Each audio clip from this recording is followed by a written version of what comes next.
Poseidon, putra Kronos, penguasa laut dan samudera, diiringi para Nereida yang setia, menunggangi kuda air yang kuat, bersama mengarungi lautan yang biru dan dalam, mengatur ombak dan gelombang laut dengan kekuasaan yang agung. Poseidon, sang dewa, penguasa laut dan samudera, sering disebut juga sebagai dewa kuda, pengguncang bumi, dan penjaga bumi. Poseidon merupakan dewa penting di beberapa kota.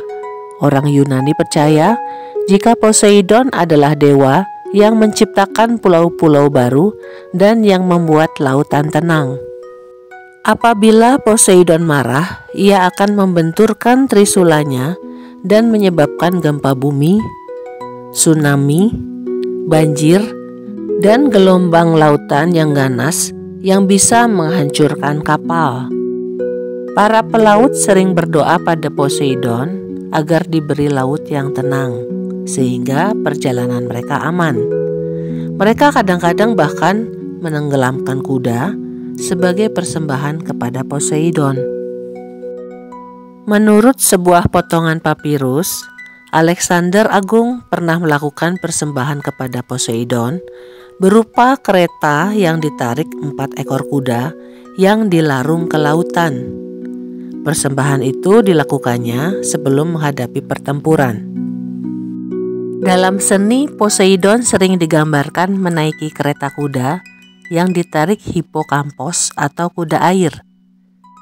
Hipokampos berbentuk setengah kuda, setengah ikan, dan bersisik hijau. Dipercaya oleh orang Yunani sebagai bentuk dewasa dari kuda laut. Poseidon tinggal di istana yang terbuat dari terumbu karang dan mutiara di dasar laut. Poseidon, yang dikenal dengan sebutan Neptunus dalam mitologi Romawi, memiliki kandang kuda yang sangat luas dan memiliki banyak kuda. Poseidon sering ditemani oleh para Nereid, yaitu para nimfa atau peri laut. Nereid yang terkenal adalah Thetis dan Amfitrit, istri Poseidon. Poseidon, putra Kronos, ditelan oleh ayahnya ketika baru dilahirkan. Demikian pula saudara-saudaranya, yaitu Hestia, Hera, Hades, dan Demeter. Kronos menelan anak-anaknya sendiri karena takut dikudeta anak-anaknya. Di kemudian hari, Zeus berhasil membuat Kronos memuntahkan anak-anaknya itu. Zeus sendiri yang bungsu tidak ikut ditelan karena disembunyikan oleh ibunya. Zeus dan saudara-saudaranya kemudian berperang melawan Kronos dan kemudian mengambil alih kekuasaan Kronos. Kekuasaan kemudian dibagi dengan cara diundi. Zeus memperoleh langit, Hades memperoleh dunia bawah, dunia orang mati, Poseidon memperoleh lautan. Meskipun Zeus dianggap sebagai penguasa langit, ia juga dianggap memiliki kendali di atas daratan. Namun, Poseidon memiliki kendali juga di pantai dan mengontrol gempa bumi dan tanah longsor. Sementara Hades bukan hanya berurusan atas dunia orang mati, ia juga menguasai tambang dan sumber daya alam. Poseidon merupakan pelindung bagi banyak kota di Yunani. Tempat pemujaan Poseidon ada di seluruh Yunani dan Italia Selatan. Poseidon paling dipuja di Peloponnesia serta kota-kota di pesisir Ionia. Namun, Poseidon gagal menjadi pelindung kota Athena. Kalau mendengar nama kota Athena, kita langsung teringat pada para filsuf-filsuf terkenal seperti Socrates, Plato, Aristoteles, Pythagoras, dan lain-lain.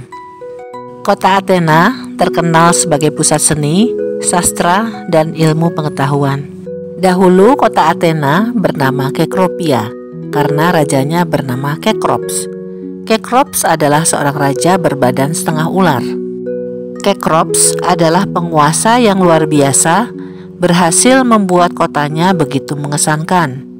Inilah yang mendorong Athena dan Poseidon berebut menjadi pelindung kota tersebut. Lalu Zeus memutuskan agar baik Poseidon maupun Athena harus memberikan hadiah kepada kota tersebut. Siapapun yang menurut Kekrops dan penduduk kota hadiahnya paling berharga akan menjadi pemenang dan menjadi pelindung kota. Maka pergilah mereka ke Akropolis. Akropolis adalah sebuah tempat yang strategis di ketinggian. Sebagian besar penduduk Kekrops bermata pencarian sebagai nelayan yang sangat bergantung pada laut yang dikuasai oleh Poseidon. Berkatalah Poseidon kepada mereka, "Namailah kota ini dengan nama Poseidonia, maka kalian akan menerima berkah dariku." Kemudian Poseidon membenturkan trisulanya ke tanah, dan tanah pun terbelah, memunculkan air mancur asin. "Ini adalah hadiah dariku untuk kalian semua," lanjut Poseidon. "Berlututlah di hadapan air mancur ini sebelum melaut, nanti akan ada tanda untuk berlayar dengan selamat." Tiba-tiba muncul kilatan cahaya yang menyilaukan dengan siluet wanita di dalamnya. Itu adalah Athena, putri Zeus, keponakan Poseidon. Athena berkata pada warga kota, "Jika kalian memilihku sebagai pelindung, kebijaksanaan akan lahir di kota ini. Budaya, seni, dan ilmu pengetahuan akan berkembang tidak seperti di tempat lain." Athena menghentakkan tongkatnya ke tanah, lalu tumbuhlah sebuah pohon zaitun. "Ini adalah hadiah dariku," kata Athena. "Pohon ini akan menyejukkan kota kalian yang gersang, dan buahnya bisa kalian makan. Minyak yang dihasilkan bisa menerangi dan menghangatkan rumah kalian di malam hari." Orang-orang kagum melihat semua itu. Kekrops, sang raja, khawatir akan kemarahan dewa atau dewi yang nanti tidak terpilih. Akhirnya para pria yang kebanyakan adalah nelayan memilih Poseidon, sedangkan para wanita memilih Athena. Karena jumlah wanita lebih banyak, maka Athena lah yang menjadi pemenang. Poseidon marah dan menantang Athena untuk adu kekuatan dengan senjata. Athena tidak gentar. Namun tiba-tiba Zeus datang dan berkata, "Perselisihan ini kita selesaikan di Dewan para Dewa di Olympus." Ketika perselisihan itu dibawa ke Dewan para Dewa, Athena kembali menang dengan selisih 1 suara. Maka kota itu pun diberi nama Athena. Poseidon masih menyimpan kemarahannya terhadap Athena. Di kemudian hari, Poseidon memperkosa Medusa, pendeta kesayangan Athena. Kisah ini sudah pernah saya tayangkan videonya, linknya saya cantumkan di deskripsi ya. Poseidon kemudian membuat sulit kehidupan masyarakat dengan membuat laut bergelombang sehingga mereka tidak bisa melaut. Peramal di Delphi menyarankan agar para wanita di kota Athena dihukum untuk meredakan kemarahan Poseidon. Maka kemudian para wanita kehilangan hak suaranya hingga ribuan tahun.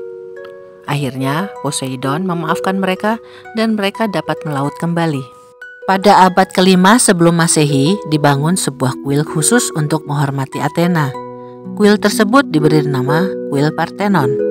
Sebuah kuil juga dibangun untuk menghormati dan menjadi monumen perdamaian bagi Poseidon dan Athena. Kuil itu adalah kuil Erechtheion. Poseidon yang mudah marah membuat laut menjadi tempat yang bergejolak, menakutkan dan meresahkan. Zeus berpikir Poseidon membutuhkan seorang istri untuk meredakan kekerasannya. Zeus meminta pada Nereus, sang dewa laut tua, ayah dari para Nereid, untuk memberikan salah satu putrinya untuk menjadi istri Poseidon. Ketika Poseidon diberi kesempatan untuk memilih salah satu anak Nereus, Poseidon memilih Amfitrit. Namun Amfitrit yang cantik dan lugu itu ketakutan melihat Poseidon yang terlalu menggebu-gebu itu. Amfitrit melarikan diri dan bersembunyi di pegunungan Atlas di Afrika Utara. Poseidon mengirimi hadiah, beberapa mutiara, kerang, dan lain-lain, tapi Amfitrit tetap menolak menikah dengan Poseidon. Akhirnya, Poseidon meminta bantuan Delphinus, seekor lumba-lumba, untuk menemui Amfitrit. Akhirnya, Amfitrit bersedia menikah dengan Poseidon.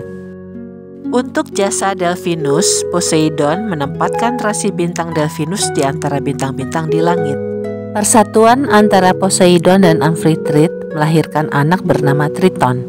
Triton bertubuh setengah manusia, setengah ikan.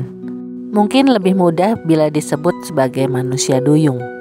Triton melintasi lautan sambil meniup trompet kerang yang berfungsi untuk menenangkan atau membuat ombak. Konon suara trompetnya mampu membuat raksasa ketakutan. Triton bertugas sebagai pembawa pesan di lautan. Selain Triton, Poseidon memiliki banyak anak dari wanita-wanita yang berbeda.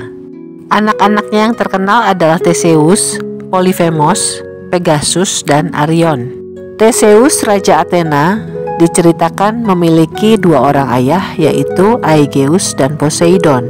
Pegasus adalah kuda putih bersayap yang keluar dari leher Medusa yang dipenggal oleh Perseus. Arion adalah kuda yang bisa berbicara, anak Poseidon dan Demeter. Sedangkan Polyphemus adalah raksasa bermata satu yang dibuat buta oleh Odysseus. Poseidon kemudian marah pada Odysseus dan membuat Odysseus menderita selama perjalanan pulangnya ke Ithaka setelah perang Troya usai. Dan siapa yang melindungi Odysseus selama masa-masa sulit itu? Yang melindungi Odysseus adalah Athena. Butuh waktu 10 tahun hingga akhirnya Odysseus bisa sampai di rumahnya di Ithaka. Kisah ini pernah saya tayangkan videonya. Namun Poseidon dan Athena tidak selalu berseberangan. Ada kalanya mereka bekerja sama. Seperti ketika Poseidon menciptakan kuda pertama, Athena lah yang menciptakan kereta kuda. Terima kasih sudah menyaksikan video ini hingga akhir. Sampai jumpa lagi.